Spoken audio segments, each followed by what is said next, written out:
आपण गुळाची जलेबी बनवणार आहे। त्याच्यात मी मैदा घेतलेला आहे आणि तो चिमूटभर मीठ टाकते।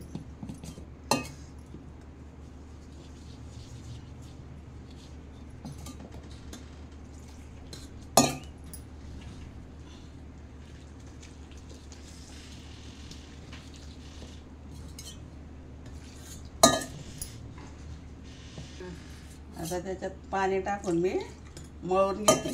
जसं जलेबीचं मळताना तसं हे पीठ करून घ्यायचंय। आपलं जलेबीचं पीठ तयार झालेलं आहे। आता मी याच्यावरती गुळाचा पाक करते। मी गुळ पाण्यात विरघळायला ठेवलेला होता।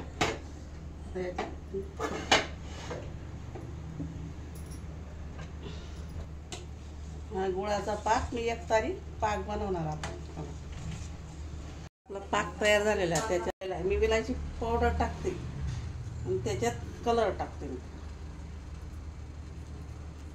तयार झालेलं आहे मैद्याचं पीठ जलेबीचं। आता मी बॉटल आहे ना त्याच्यात टाकते।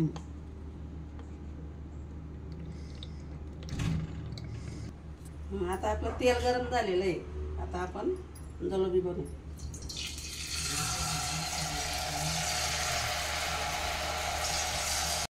आता आपले जलेबी तळायला घेतले होत्या।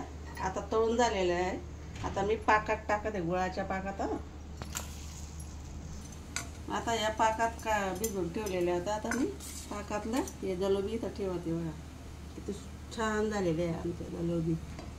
गुळाची जलेबी यात्रेत मिळते आमच्या गावाला। अशी जलेबी एकदम कुरकुरीत करून बघा आणि आमच्या गावाची जलेबी खाऊन बघायची।